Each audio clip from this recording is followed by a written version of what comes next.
இல்ல பொங்கலுக்கு ரூ. 3000ன்றது இந்த ஆட்சி வந்து 3 வருஷமா எதையும் தரல. இப்போ கடைசி இந்த போற நேரத்தில சாவர காலத்தில சங்கரா சங்கரான்னு சொல்லிட்டு ஆன்மீகத்தில ஒரு கிராம பழமொழி சொல்லுவாங்க. அது மாதிரி இவங்க போற நேரத்தில இன்னைக்கு எதையாவது குடுத்து மக்களை ஏமாத்தலாம்னு நெனைச்சாங்க.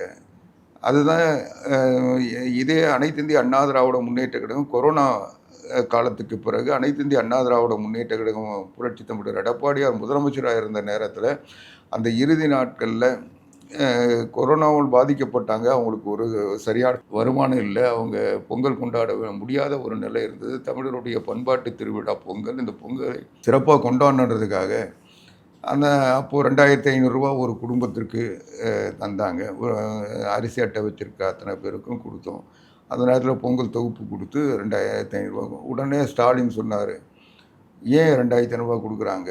ரூ. 5000 கொடுக்க வேண்டியது தானே, இன்னும் ஒரு ரூ. 1500 போட்டு ரூ. 5000 கொடுக்குறதானேன்னாரு.